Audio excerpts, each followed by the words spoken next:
study. What shall we do? What shall we do? That's right. We're going to continue checking out some current events. Remember, we've been having a long-standing conversation about Afrofuturism, its place in current society, where we see the elites taking advantage of the idea of Afrofuturism and what it means for the continent of Africa, as well as the sort of African diaspora. So let's see. What you're the sportsman, Gons. Why don't you bring in some sports? Okay, well, I'm going to bring to kick us off into the conversation. We're going to go to TMZ Sports. Sports ball. Oh, sorry. The knighting thing's still up. Okay. Yes. TMZ Sports headline: Shaq claps back at Kanye amid Twitter beef. Get your family in order. Get it in order in this new world order. As I understand it, that's like a particularly sort of savage thing to say. Savage, in that community. Yeah. Get your family in order as sort of questioning your masculinity, your sort of the place in your household. You know, that's kind of there's a lot wrapped up in that for the African American community, especially, which is where you see this term used most often. Yeah. So, and you know about Shaq, you know Shaquille O'Neal, do you not? I know Shaquille O'Neal, the big man. The big man. He was in Space Jam. Was he in Space Jam? I think he was in Space Jam. He might have been in Space Jam, but I don't think Michael Jordan was the main Space Jam character. So yeah, of course. Remember, there's I think you're thinking of Kazam. He was Kazam. He was the genie in a depending on what side of the Mandela effect you exist on, because I remember Kazam being Sinbad, but that's besides the point. Oh, okay. Well, yeah, maybe you're right. Maybe that was one of the main Mandela effect things. Oh, was it? Way. Yeah. Ooh, okay. So Kazam, we just stepped right into a Mandela effect debate. Uh-huh. Right, good. Which I saw in theaters, was way too young to see that movie, by the way. It had some weird stuff in it that I was way too young, but I remember specifically. Anyways, tell me about Shaq. Okay, so Shaq says here, has advice for Kanye West. Get your affairs in order before commenting on his after Ye took a shot at O'Neal on social media. Okay, now this is, we don't need to get into the details here. And this is also, beef. And this is also in response to, by the way, yes, Brute Wisdom is telling me 100% Shaq was not in Space Jam. Okay. All right. Fine. I think I'm almost positive I grew up in an alternate reality. It's completely possible. So many of these, Mandela effect things. I fall on the wrong side of history. I think it's because you are the visitor from the other dimension. Clearly, I think something happened where my universe sort of collided with yours, and that's where we're at. I've trapped you in this dimension, this time period. I have the IMDb website Kazam. It's got Shaq right on the cover there. Whole deal. Okay. So anyway, back to the stand corrected. I'm from a different universe.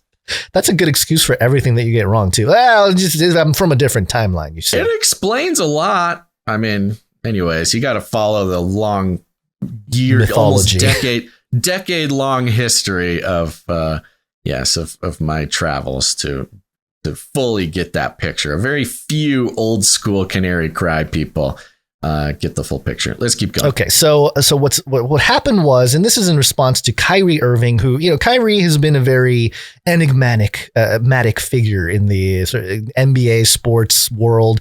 He said the world was flat. What else did he? There's a couple other things. He didn't get the vaccine. He had to sit out a whole year of basketball because he just won't take that vaccine. And he's the troublemaker. He's sort of the mainstream narrative troublemaker in the NBA. Yes, and now he shared a link to a documentary called "Hebrews to Negroes Wake Up Black America," and the film itself is actually about it's basically a Black Hebrew Israelite documentary. which I think, everyone's talking about that. Everyone's talking about the Jews and the da-da-da. And there is actually, to my, I guess not too surprising, but, just culturally seeing it is very interesting, where you have at sports events now, you have people holding up signs, Kyrie's right about the Jews and all this kind of stuff about the Jews controlling everything, controlling media. And right. So just in case anybody doesn't have a reference for this, the Black Hebrew Israelite theology. Yeah. Thank you. Is basically contends that the original Jewish Hebrews, the Hebrews of the Bible, the biblical Hebrews, were black people. Right. I don't know exactly there's if it's African people or black people or Africans in general. I don't know all the details. I'm not like the most educated person about this, but we have seen this. I mean, we first came in contact with Black Hebrew Israelites theology years ago, almost 10 years ago now. One notable instance was they were at the Washington Monument the same day that the MAGA teens got sort of falsely accused of terrorizing a Native American man. Mm-hmm. Right. So they've popped up in sort of the conversation over the past few years, and more high profile African Americans are talking about it. Yeah, there is. So it seems to be we're hitting some sort of apex. Yes. Pop culture. Clearly. Vocab Malone, who's been talking about this issue for a long time, look him up. Vocab Malone. He's a Christian. He's an apologist, and he's been talking about this particular issue for quite some time. And he's written books about it and stuff. But so, yeah, everyone's talking about the actual, was he anti-Semitic? And then Kyrie comes out. He's if you understand what the word anti-Semitism means and Semitism, then I can't answer that question because based on that theology, he is a Semite. So how can he be anti-Semitic if, so it's this huge. From the BHI theology, they are the Jews. Right. So the Hebraic Jews. It's this huge, biblical Jews. Huge semantic confusion going on, right? This is perfect 1984 linguistic control of how the public understands or defines certain words. And what do you mean? TMZ is not taking the time to explain the subtle complexities that is Black Hebrew Israelite theology? No, well, come on, TMZ. What I find particularly interesting is that both Kanye and Kyrie have been very vocal about this issue the last few weeks, right? This is like mainstream conversation. But something I don't see anybody really talking about, and maybe there are corners of the internet like tucked away like we are in a certain sense discussing this issue, but it reminded me of a document that we've talked about before, and I think it's important to bring up every once in a while because it's very relevant.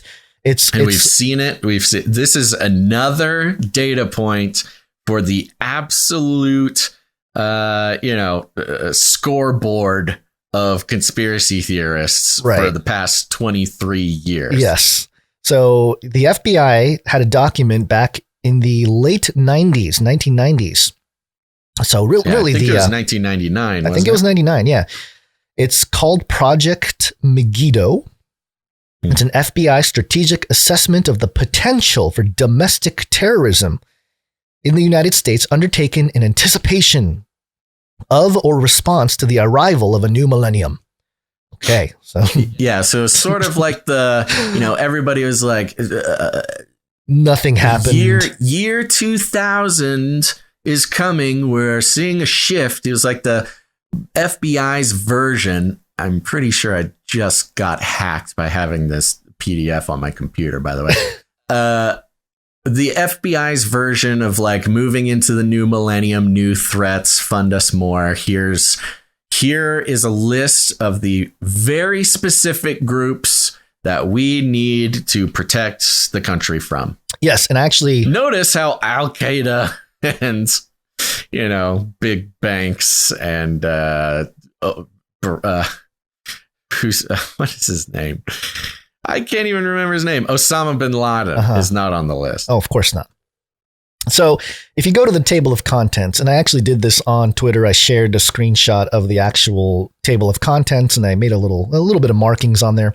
They've got their executive summary in this document, and then they have an introduction where they talk about when does the millennium begin, blueprint for action, the Turner Diaries, which is not talked enough about sort of thing. I guess back in the 90s, it was sort of the backbone or foundation of the white supremacist, white nationalists, and even Christian nationalist thing, where you're taking over governments. Piece of literature. Yep. Yeah. Interpretations of the Bible is a line item under the introduction. I know, you almost just have to read the whole table of contents. I am. Listen to this. 23. No, I mean, just to get the, let's hit this rapid fire real quick, and then we can go. Okay. Into it. So this is in 1999. The FBI was saying these are the threats to come in the new millennium. First, they have something called "When does the new millennium begin?" which is an interesting question. And then Blueprint for Action, the Turner Diaries. Interpretations of the Bible is a national security risk. Apocalyptic religious beliefs, national security risk. The New World Order conspiracy theory, and the year 2000 computer bug. That was a fun one. Gun control laws. Then it goes onto broader topics. Christian identity. White supremacy, militias, black Hebrew Israelites is on the list. Apocalyptic cults, the significance of Jerusalem, and then conclusion. This was 23 years ago. They were setting forth the biggest threats of the new millennium, and the table of contents reads like a checklist. It's a checklist. It's a checklist. It reads like the CNN Twitter feed, basically. Yeah. So because of that, and we've known about this document and everything else, but because we've seen the Christian nationalism, we've seen the white supremacy thing, we've seen the militia-esque type of movements, and now we're really seeing the black Hebrew Israelite being used as a topic of division. Center stage. Yeah, center stage. And what's interesting is that it's happening within the black community, which was so part of the wokeness, the Black Lives Matter, and the NBA specifically. Black Lives Matter was a big deal a couple of years ago, right? The players changed the names on the jerseys to say, how many more, whatever, all the phrasing or whatever. The corporations adopted it. Yes. So isn't it just like the elite lizard people formula to raise them up and then tear them down? Systematically raise them up and then systematically tear them down. And I think this is what's happening using this black Hebrew Israelite issue, which is going to garner people like Ye, who's like, hey, I'm going to do my own thing. I want to create my own nation, my own government, or whatever he's doing, right? So it's that's the Afrofuturism part of it. Which is very, right. So Afrofuturism, just as in a quick review, we've been following the trend is, build up the continent of Africa, the African diaspora as the future, not just future of Africa, but future for the world. The world's future prosperity lies in Africa and lies with Africans. We've seen this push. And again, I bring it up to the corporate level. When corporations are using the ideology for financial gain, that's when you know that it's really become something. It's really become a movement that has sticking power and will be used on a global scale for economic gain for probably all the wrong people. Yeah.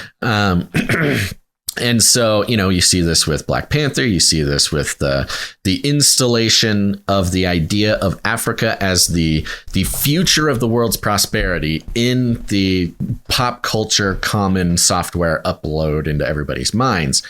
And again, the introduction and then the advent, the coming, the true coming of the Black Hebrew Israelite movement into the forefront is an interesting twist but not a twist like it's unexpected. It's just a twist like, you could see it coming from a mile away once you know how they operate. Right. Because it's then breaking down of the African people that lets the bankers and the colonialists take control of the movement and use it for, lizard people towards lizard people ends instead of human being ends. Yeah. Yeah.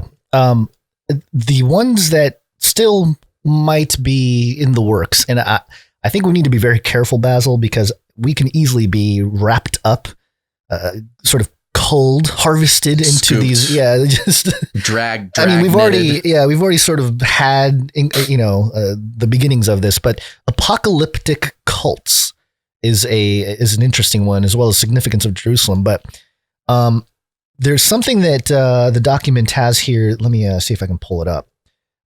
There's sort of a little pre-text here that talks about Megiddo. It's a hill in northern Israel, But this is a very, very specific thing that it says, which I think is useful for us to point out real quick. So there's a little paragraph right before the executive summary.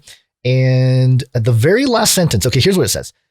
The Hebrew word Armageddon means hill of Megiddo. In English, the word has come to represent battle itself. The last book in the New Testament of the Bible designates Armageddon as the assembly point in the apocalyptic setting of God's final and conclusive battle against evil.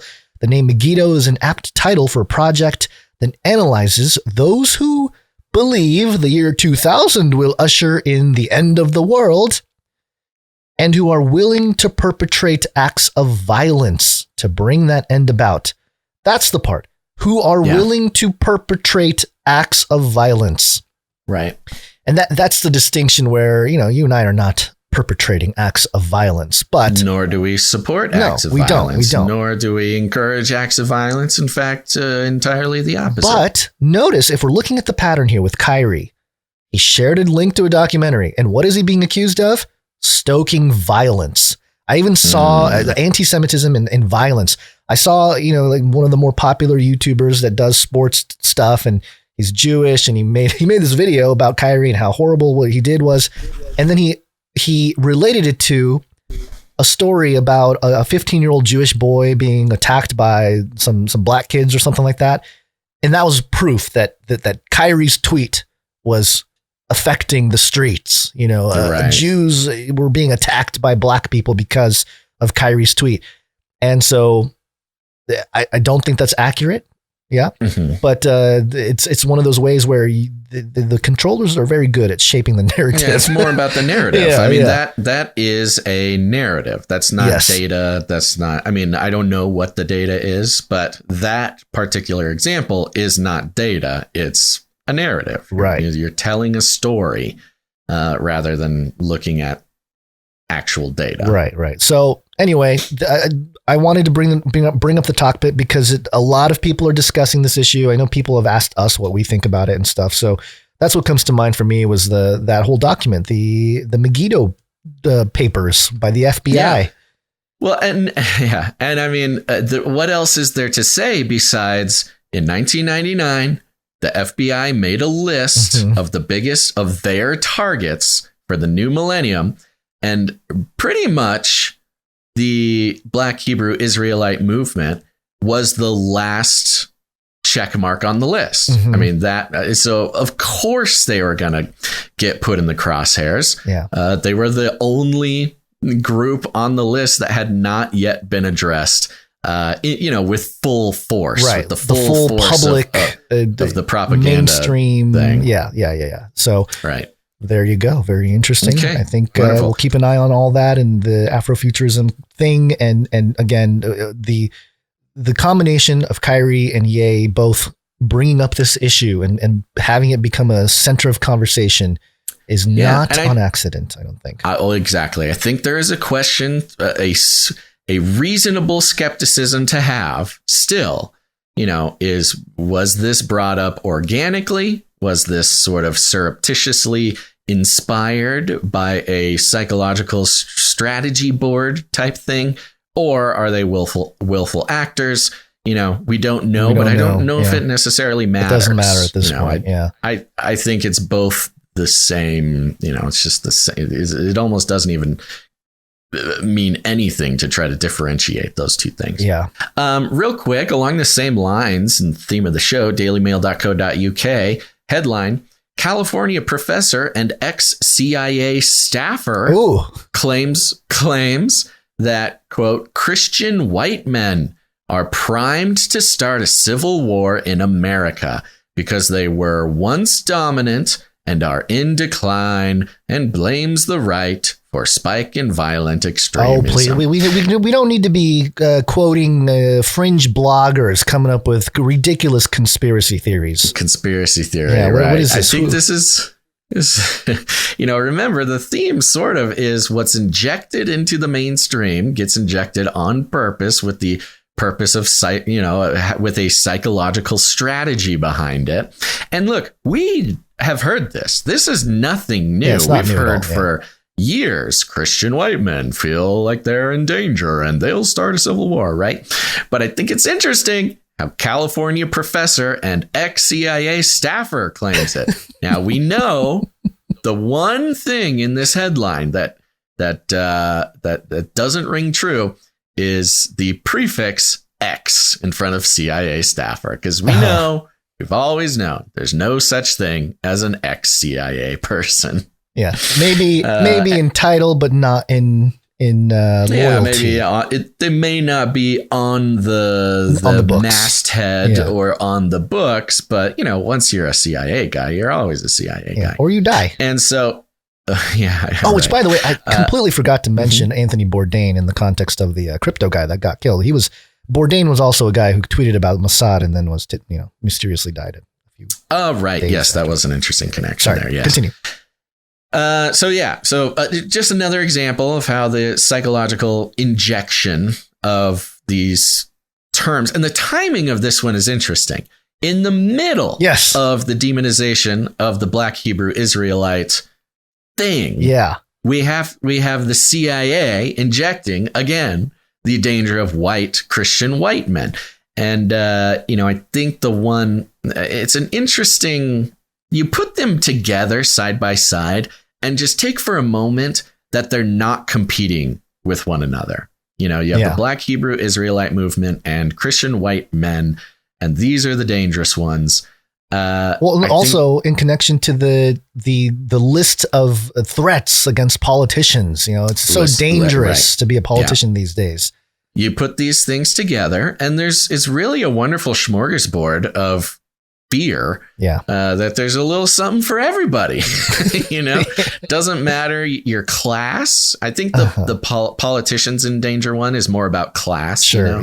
Even if you're an elite, even if you think of yourself as a rich person, even if you think of yourself as important to society, you're in danger. Then, of course, you got the Christian white men. You've got the BHI, and it stands to be noted that the BHI is predominantly men, black men. Yeah. I mean, that's just sort of by the numbers. By the data and anecdotally. Not seeing a whole lot of female BHI vocal people. They're out there, but you're right. Well, it's interesting because the way that it was sort of presented through 2020 through now, a little bit less now, but mainly in 2020, was that Black women are the Marxist radicals. The Black Lives Matter, that kind of stuff. A couple years of reporting sort of set up Black women as Marxists. Now Black men are, religious radicals. White men, of course, religious radicals. I'm trying to think about white women. What are they doing? Is this all just to scare white women? What's going on? Anyways, the CIA making sure that the message gets injected into the public here over there in California. Civil war about to come. Watch out. Well, white guys are dangerous. What's funny too is that the groups which were once in power, ethnic and religious groups who were once in power. I mean, I guess, but even that, as we showed with the psychological strategy board, was the construct of their own intelligence apparatus.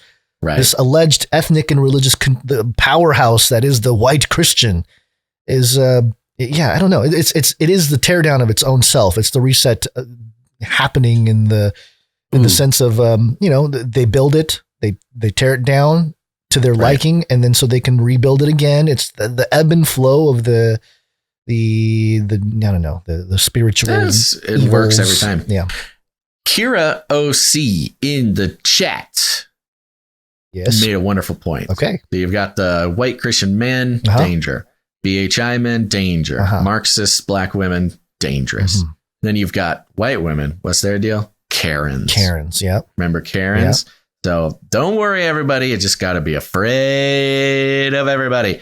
And the only people you can trust and that you should listen to is your government. So go ahead and do that.